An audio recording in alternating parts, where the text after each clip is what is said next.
আসসালামু আলাইকুম। YouTube driving এর পক্ষ থেকে সকল বন্ধুদেরকে ধন্যবাদ এবং স্বাগত জানাচ্ছি।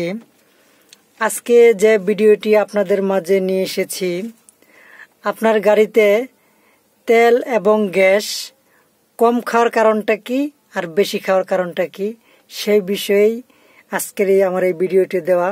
অবশ্যই শেষ পর্যন্ত এই ভিডিওটি দেখবেন।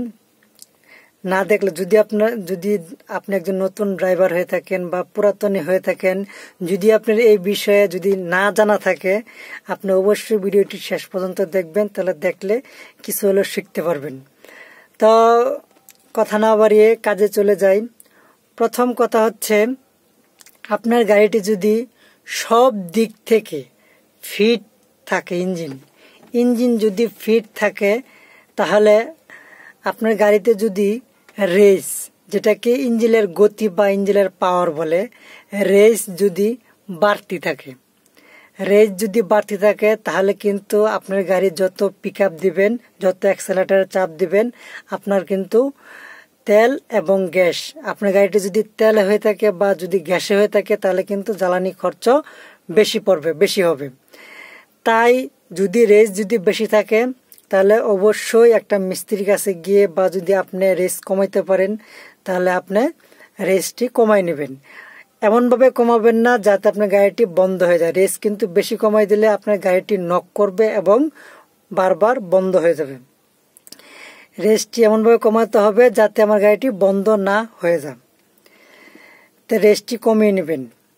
তারপরে হচ্ছে অনেকে আছে গাড়িতে খারাপ পিক আপ দেয়, রানিং গাড়িতে খারাপ পিক আপ কোনটাকে বলে, এটা হয়তো যারা পুরান ড্রাইভার আছে তারা বলতে পারবেন। যেমন মনে করেন, আমি দেখাচ্ছি, এটা হচ্ছে অ্যাক্সেলেটার।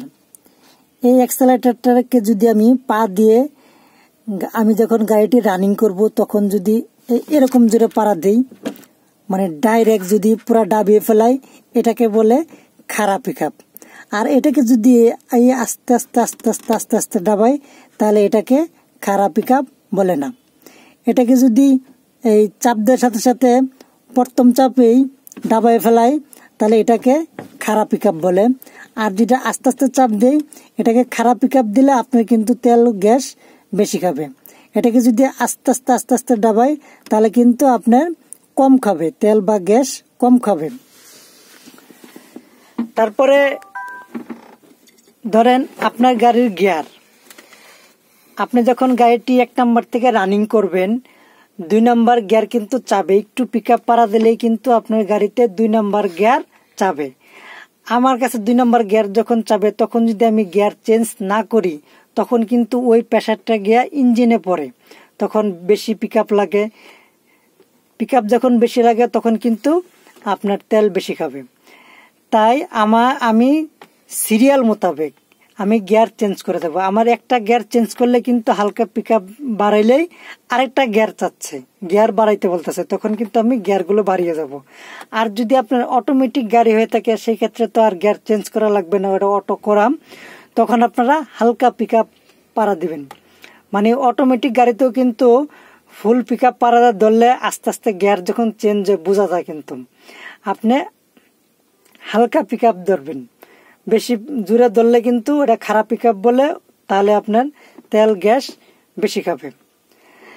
তারপরে হচ্ছে, আপনার গাড়িতে একটা এয়ার ফিল্টার আছে ইঞ্জিনের বাতাস নিষ্কাশন করার জন্য। এই এয়ার ফিল্টারটি আপনি 2-5 দিন বা 1 সপ্তাহ পর পর অবশ্যই পরিষ্কার রাখবেন। যদি এই এয়ার ফিল্টারটি যদি ময়লা হয়ে যায়, তখন বাতাস আদান প্রদান করতে পারে না, সেই ক্ষেত্রে কিন্তু আপনার গাড়িটি ভার চলবে এবং তেল বা গ্যাস বেশি খাবে।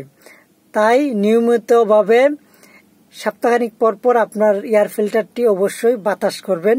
মানে ওটাকে ময়লা জমে তো বাতাস করা লাগে।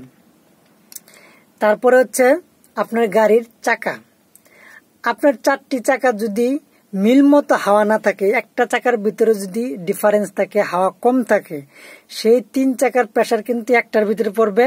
আপনি যখন পিক আপে পাড়া দিবেন, তখন কিন্তু আপনার গাড়িটি কম ভাগবে, তখন এই প্রেসারটাকে পড়বে ইঞ্জিনে প্রেসার পড়ার কারণে আপনার গাড়ির তেল বেশি খরচ হবে।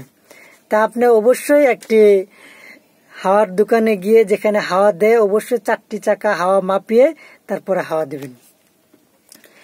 তারপরে আপনার গাড়িতে যদি এসি থাকে, যদি আপনি এসি সবসময় চালিয়ে রাখেন তাহলে কিন্তু আপনার তেল বেশি খাবে। এসিটা আপনি অনেকে আছে এসি হাই কোল্ডে দিয়ে রাখেন, ফুল ঠান্ডায় দিয়ে রাখে, ফুল কোল্ডে যদি দিয়ে রাখেন তাহলে কিন্তু আপনার তেল বেশি খাবে। তাই প্রয়োজন পড়লে এসিটার একটু কোল্ড কমিয়ে দিবেন এবং প্রয়োজন হলে বারবার বন্ধ করে, মানে দরকার যদি বেশি না হয় তাহলে এসিটা বেশি ছাড়বেন না। তো এসি সবসময় ছাড়া থাকলে আপনার কিন্তু তেল বেশি খাবে। তারপর হচ্ছে যানজটের ভিতরে ঘন ঘন ব্রেক করলে, ঘন ঘন ব্রেক তো করতে হবে, যানজটে পড়লে ব্রেক তো মারতে হবে। যানজটে পড়লে ব্রেক কম মারার চেষ্টা করবেন যদি সম্ভব হয় আর কি। আর প্রত্যেকটা সিগন্যালে আপনি যখন থামবেন, যদি 5 মিনিট 10 মিনিট হয়ে থাকে, ওই সিগন্যালে অবশ্যই আপনি গাড়ির স্টার্ট ইঞ্জিনটি বন্ধ করে দিবেন। আবারই পুনরায় যখন আপনার সিগন্যালটি ছাড়বে তখন আবারই স্টার্ট দিয়ে আগে বাড়াবেন।